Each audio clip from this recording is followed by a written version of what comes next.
नमस्कार, माय माउली हिंदी समाचार में आपका स्वागत है और मैं हूं शेख इस्माइल। विधायक पायल शंकर ने कहा है कि खरीफ सीजन की तैयारी से पहले ऐसी स्थिति है कि धान उत्पादक किसानों को बीज के लिए परेशानी का सामना करना पड़ रहा है। उन्होंने मंगलवार को आदिलाबाद शहर में एक बीज की दुकान पर चावल दानदाताओं से बात की। कृषि विभाग के अधिकारियों से बात कर ब्यौरा जुटाया गया। विधायक ने कहा है कि कृषि कार्य शुरू होने से पहले ही सभी विभाग समन्वय स्थापित कर ये सुनिश्चित कर लें कि राज्य में जिस भी बीज की मांग है उसकी कमी न हो। किसानों को नकली बीज सप्लाई करने पर अधिकारियों को कार्रवाई करनी चाहिए। उन्होंने कहा है कि चाहे कोई भी दल हो, इस मुद्दे को राज्य सरकार के ध्यान में लाया जाएगा। भाजपा नेता किसान मोर्चा अध्यक्ष दयाकर आदिनाथ, अशोक रेड्डी, मुकुंद राव, वेंकन्ना, महेश भूमन्ना और अन्य इस मौजूद थे।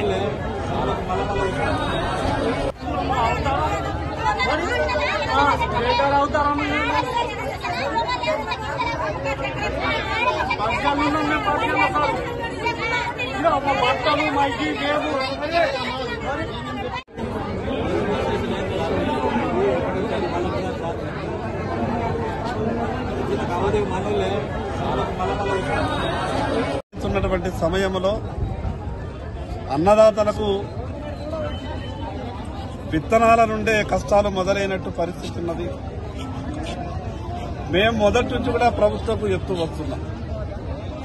వ్యవసాయ పరులు మొదలయ్యే సమయానికన్నా ముందే వ్యవసాయ శాఖ, రెవెన్యూ శాఖ, మిగతా శాఖలన్నీ కూడా సమన్వయంతో ఈ రాష్ట్రంలో ఏ విత్తనాలకు డిమాండ్ ఉన్నది,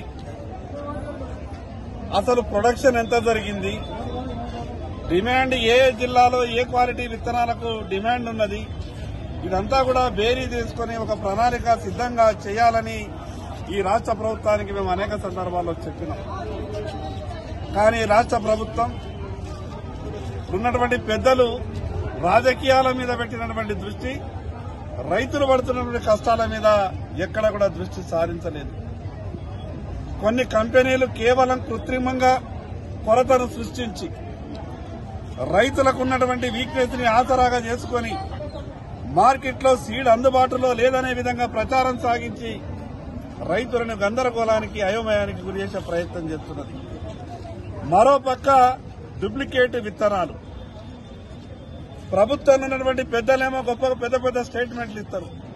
మార్కెట్లో ఒక సంచి డూప్లికేట్ విత్తనాలు కనిపించినా పీడీ యాక్ట్లు పెడతాం, కొత్త కొత్త చట్టాలని మేము వాళ్ళ వీధికి పెట్టి అసలు ఉక్కుపాదంతో అనగదొక్కుదామని చెప్పినటువంటి రాష్ట్ర పెద్దలు విడిగా మార్కెట్లో డూప్లికేట్ విత్తనాలు. రైతులు విత్తన సమయంలోనే మోసపోయే పరిస్థితి వస్తే మిగతా పరిస్థితిని రైతులు ఏ రకంగా ఎదుర్కోవాలి? ఒక పక్క బ్యాంకు వాడేమో లోన్ ఇవ్వక ఇబ్బంది, ఇంకో పక్కనేమో కావలసిన విత్తనాలు మార్కెట్లకు దొరకక ఆ రకమైనటువంటి ఇబ్బంది. ఇన్ని రకాల ఇబ్బందులతోని రైతులు వ్యవసాయం చేసి వాళ్ళ జీవనం ఏ విధంగా కొనసాగాలో రైతులు చాలా బాధలలో ఉన్నటువంటి పరిస్థితి. మార్కెట్లో ఉన్నటువంటి విత్తనాలు ఏ రకంగా ఎన్ని అందుబాటులో ఉన్నాయి? నిన్న జరిగినటువంటి ఒక సమావేశంలో రాష్ట్ర అధికారులకు మేము చెప్పినాం, ఈ రాష్ట్రంలో అధిక డిమాండ్ ఉన్నటువంటి రాశి విత్తనాలని కేవలం 13% సంబంధిత కంపెనీలు అలాట్మెంట్ చేసినాయి. ఇక్కడ విపరీతమైనటువంటి డిమాండ్ ఉన్న దగ్గర 13% అలాట్మెంట్ ఎందుకు చేయాల్సి వచ్చింది? ఇక్కడనే రాశికి సంబంధించినటువంటి 50% విత్తనాలు ఈ ప్రాంతానికి అలాట్మెంట్ చేస్తే రైతులకు ఈ కష్టాలు వచ్చేటివి కావు. వ్యవసాయ శాఖ కమిషనర్ గారికి, ప్రిన్సిపల్ సెక్రటరీకి మాట్లాడడం జరిగింది. సాధ్యమైనంత తొందరగా మిగతా ఉన్నటువంటి సీట్ని కూడా అలాట్మెంట్ చేయిస్తామని చెప్పారు. ఈ సందర్భంగా రైతులందరికీ విజ్ఞప్తి చేస్తున్నా, ఎవరు కూడా మార్కెట్లో విత్తనాలు దొరుకుతలేవని మనం గందరగోళానికి గురి కావాల్సిన అవసరం లేదు.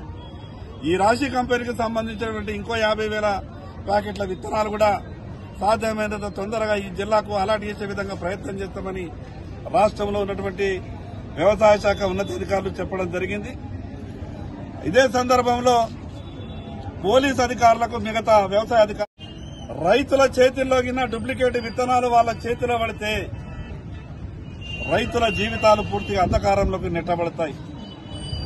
ఈ రోజు వాళ్ళు కేవలం 1,000-2,000 రూపాయల విత్తనాలు కాదు, సంవత్సరం అంతా కూడా దాని మీద పెట్టుబడి పెట్టి చివరికి దిగుబడి రాని కారణంగా రైతులు ఆత్మహత్యలు చేసుకున్నటువంటి సంఘటనలు ఎన్నో ఉన్నాయి.